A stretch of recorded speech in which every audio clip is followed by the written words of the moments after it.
Hello, and we're back. There's feedback from somebody. Okay.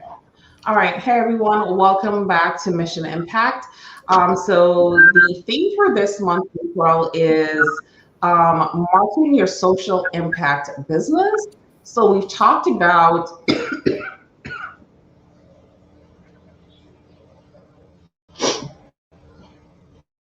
sorry, allergies. So we've talked about the board being your first line of defense to marketing and fundraising for your social impact business. We have talked about digital and social media marketing for your social impact business and bringing awareness, making sure you stay on mission and such. And today we're talking about client and community partners. And we've talked about this quite a bit in the past. But we're going to talk about it today from the marketing perspective and how client and partners, community partners, can help you to market your social impact business, because we know everything leads where? To money. It's just what it is, right? So my name is Tracy V. Allen. I'm the owner of TVA Consulting Group. And every time I do this, my spiel gets shorter and shorter because I get tired of saying it. So I help social entrepreneurs and social enterprises to design, build, and fund their ventures so that they can maximize their revenue and their community impact. I am Daphne Pettis from On Good Ground Strategic Solutions. I am a social strategist, SOUCHIL, and I spell it like that all the time, which means that I specifically work with founders and passionpreneurs to help them gain clarity in the vision for the nonprofit, write the vision and make it plain so that people like Tracy and Ty won't get frustrated, and helping you carry it forward. You had to say that when it's my turn, right? My name is Ty Boone. I'm owner of Ty Boone Consulting. I am a nonprofit success strategist and a program development strategist. I help nonprofits primarily move from startup and struggle to sustainability and success. And I'm going to go ahead and say without the traditional headache and hustle, because you know what? Still a little headache sometimes. But I'm gonna let y'all talk first today, because I talk first every week, right? So you do. But that's because you're the last person. That's why I let Daphne talk first. Right. So we are talking community and clients and this week. So I believe that a lot of nonprofits don't take advantage of the clients for to utilize them for marketing and for actually gaining traction to their to the nonprofit organizations. And for me, it's like a no-brainer. You know, they are your success stories. They are the ones who can tell the world about what you do. And it's not all about putting them on camera or anything like that all the time. Sometimes it's just strictly enlisting them as advocates for your nonprofit organization, as I call them, ambassadors, to what you do.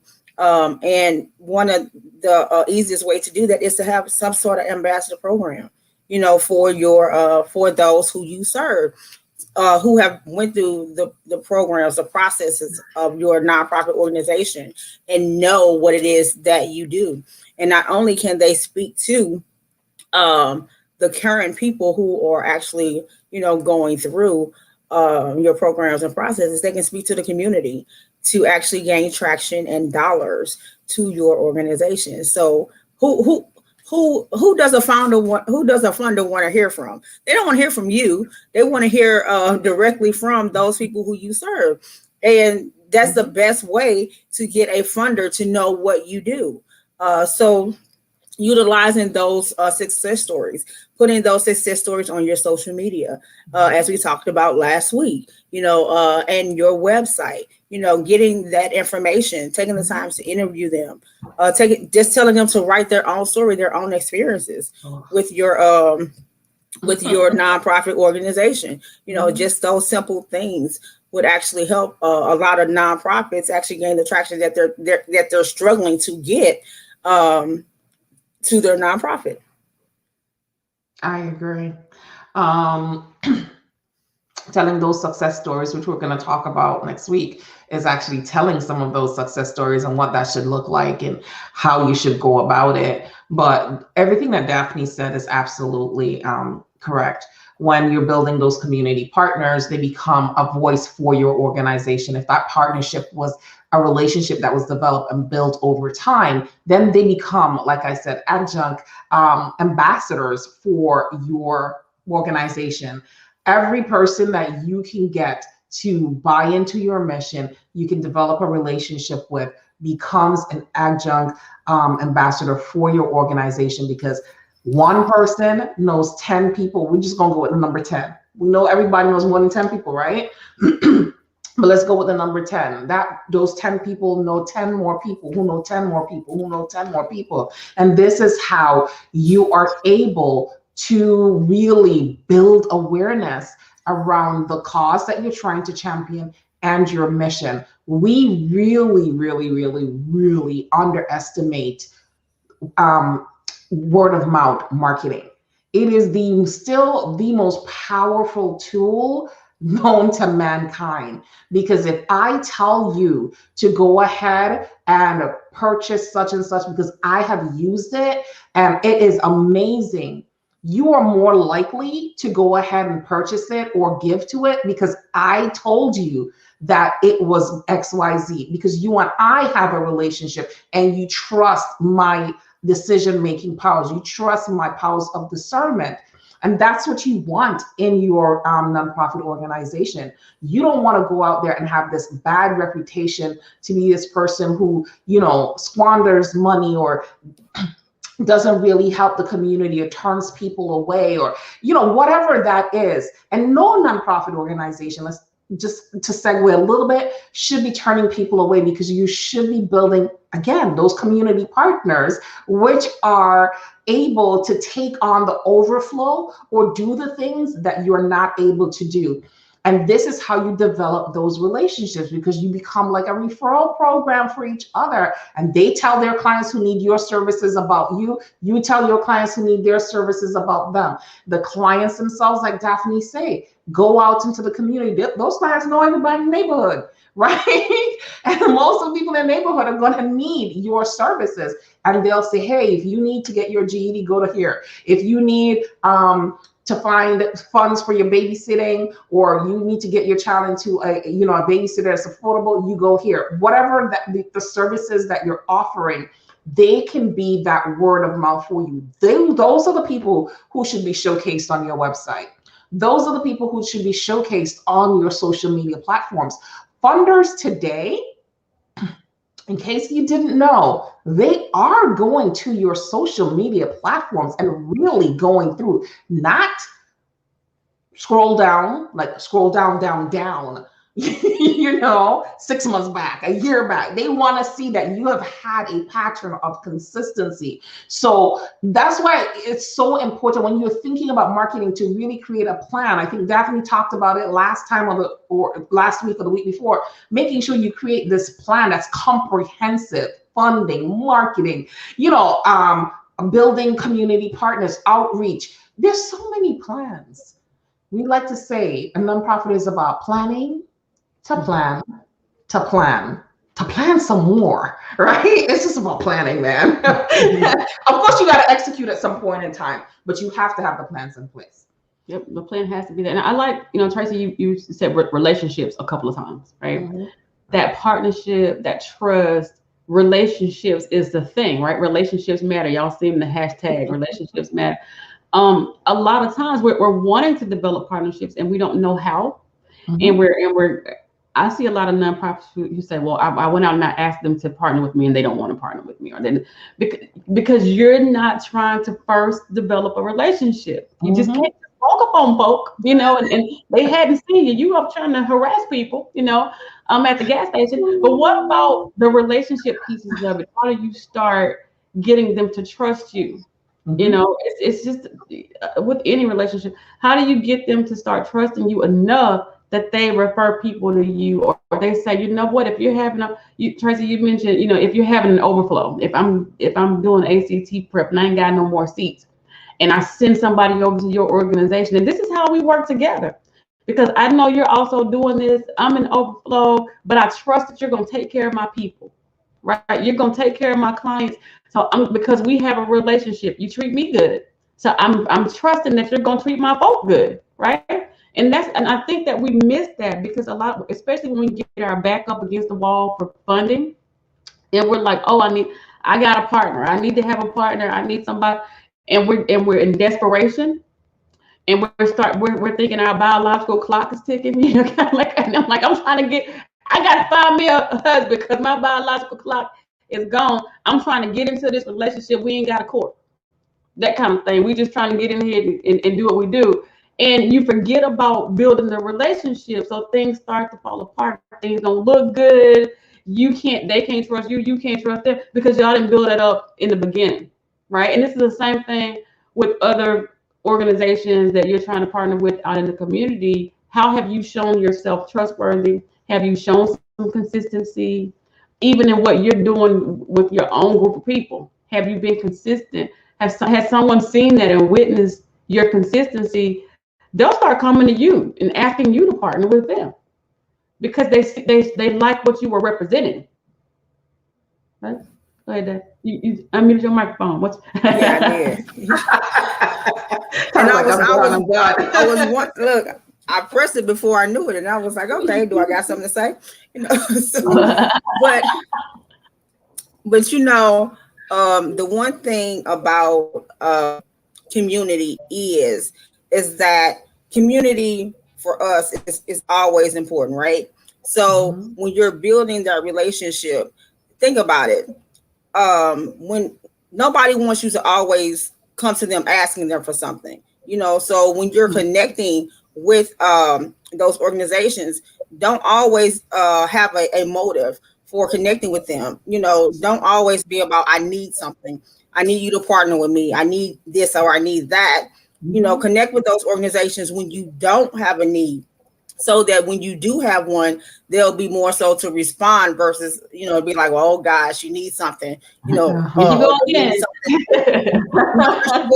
Gotta ask me for something, right. She's always asking, or even just, say, well, you know what, call and say, well, do you have some overflow that I can take from you? Or do you, you're actually calling them, trying to get more traction to your organization, but you're helping them out. They may have some overflow that they don't know what to do with, And I'm glad that you said that, because when Ty mentioned it, I was going to respond to it too. We're in relationship building, and I just had to do because I gave up a position on a board where I did a lot of community outreach for that particular organization. So I built tons of relationships with them. One of the things that I said before I was leaving, when I started building relationships, I'm not going to be here forever. Everything has a reason and a season. It was free work, right? You don't get paid for it. So I'm like, I'm not going to be here forever, but I see the need for the services that you guys offer in the community, and I can be that liaison in the community. As much as I'm an introvert and I really don't like people, I'm good at building relationships, right? So I went out and I said, but somebody else needs to continue to nurture these relationships. And when I had my tragedy that happened last year and I no longer was able to continue building or nurturing, they let those relationships fall. Wow. Now they're asking me how they should go back in and nurture those relationships. I'm like, they were my relationships because nobody else came along with me to put themselves in as the second man in the relationship. So this would be a threesome. Okay, most relationships are monogamous. Right? You one or you two, but oh yeah, a happy welcome threesome, huh? In a nonprofit situation or in your business, you want to have a menage a trois, right? Because you can't be the only person nurturing this relationship. You're going to move on to other projects. You're probably going to leave the company. Different things happen in these communities. So you need to have a second man there who can, oh yeah, I know Ty.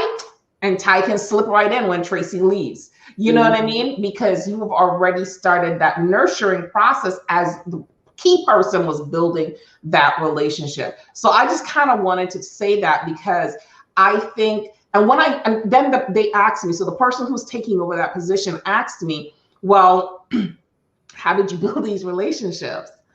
I don't know what to tell you, buddy, but I just went and being my authentic self. I never went in asking for anything. Okay. I went in and I said, how can we work together? That is what you go in, and you don't go in asking for anything. From the time you start asking, the walls go up. And it's like a hard stop. It's like, oh God, like Ty said, here you go again. Somebody is something from us. They get solicited all the time. You don't want to building relationships. You don't want to go in with an ask. You want to go in with, how can we mutually, because relationships are mutually beneficial. It's a 50-50 thing. Your marriage may not be a 50-50 thing, but out here in this world, the relationships are 50-50. There are points, well, I should say it's just like a marriage, because there are points in time when somebody's going to give 95%.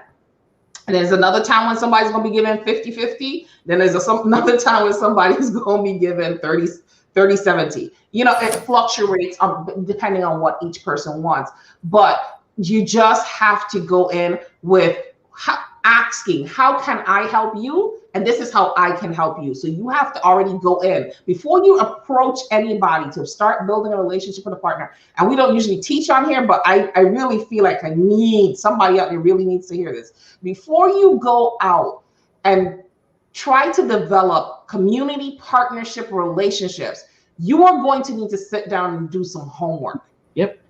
Okay? You're going to have to sit down and do some serious homework, which means that you're going to have to look at all the organizations in your community, in and around your community that you align with, figure out which ones you want to build partnerships with and why you want to build that partnership. There has got to be a why. Once you figure out why you want to build that partnership with that person, then the next thing is, what are you bringing to the table? That's this next thing. What are you going to bring to the table? And then after that, then you're going to say, what is it that you want from them? So when you approach them, you're going to approach them with, what are you bringing to the table first? See how they warm up to it. And then you go in for your acts after a couple of sessions of building that relationship. And even if they say no the first time, I've had turn downs from organizations because they had bad experiences with that organization prior to me coming in, right? So it took a while. I go to the networking events where I know they at. I get a warm lead in to take me to them. So I am that second man, right? Not coming with a direct ask, but the other person already has that relationship. So there's so many different components. And I could give a whole lesson on building community partners, as you can see. Yeah. It really is. It's a lesson. A very important lesson that I think a lot of people don't take into consideration. And I know it's one of the things that I talk about in Visions of Venture. That's one of the first things that we talk about is community and what community partners, because you can't do everything. You can't do everything. And I'm gonna say it's contrary to your belief, founders. You cannot do everything. You can't do it. And so when you begin to build those relationships, you have to understand, one, you cannot be the sole person to build those relationships. You can't reach everybody, and everybody won't connect with you. So who are you going to utilize in your organization? Your board members, we were talking about that earlier, your board members, yourself and your staff, and even your clients and your volunteers. Those are all, and your other funders. You have to utilize everybody to build that community and make those relationships. And like Tracy was saying that sometimes you need a bridge builder, to get you through that door. You're at one end of the bridge and somebody else is on the other end. And Y'all not, nobody's trying to cross the bridge. So who, you're gonna have to have somebody run one way or run the other way. Who's gonna be that person? And you have to be able to build those relationships in order to even find a bridge builder to get you to, that. And like Ty was saying, I think last session about solicitations, those funders who require solicitation, solicited grant applications, those are how you get those, those relationships. Yeah, and it's all about helping you to build your capacity, and it works. Partnerships works wonders for capacity building. And you're talking about things that, both of you guys said when you do this by yourself. If you are in a good partnership, you ain't even got to worry about doing this. I'm talking about gravy on the mashed potatoes, right? I'm in Alabama, y'all. I'm gravy on the mashed potatoes with a biscuit. With a biscuit. I'm talking about when you get into the partnership just right, you'll have folk who are coming to you, people who are at levels of strength that are more credible, that are really more stable than you are a lot of times. They'll come to you when you can get it just right. You have to, like Tracy said, before you even try to negotiate or initiate partnerships, you got to do your research. You got to know who you're working with, who you're going to approach. And people like to feel good. So when you're going into these organizations and you're asking for support, you're asking for partnership, tell them what you know about them. Tell them how good they are and what they mean to the community. You, Tracy, and Daphne, you mentioned biscuits. Butter them up a little bit. Maybe a good butter biscuit will go a long way. Girl, we're talking about a whole meal over here. I know. Right? You don't know what to say to them if you hadn't done your research on them. You don't know what they're doing and what they represent. And sometimes we get denied partnerships because we're not a good match. And we're going and we're asking folk for stuff. Our core values don't align. They don't give, and their philanthropic goals don't match up with ours. They don't really care about what you care about, or to the degree you care about it. But you're just asking anybody because you're desperate. Get into these relationships with you, but do some research and learn, figure out what they are about, and that'll help you to kind of tailor your approach. Right. And stay in contact with your past clients. Don't be like me. Don't be like me either. Follow up. No, but for really and truly, for a nonprofit especially, you really want to stay in contact with your past clients, because certain grants or certain opportunities that you're going for, they're going to want to hear testimonials from people who have been to your program a year ago, 2 years, 3, 4 years ago. And it's simple, reaching out via having a weekly email or a monthly email letter that goes out so that that person knows that you're still around and you're always at the forefront of their mind. And that's kind of it for today. We were here way longer than we thought because this is a passionate subject for all of us. So, all right. Next week, we're coming back with the last part of the series, which is telling stories. And that's another doozy. Telling stories, okay. Yeah, telling stories or telling impact stories, however you want to put it. But we're going to be telling some stories because that's where the money resides. Anyways. All right. Until next time, everyone.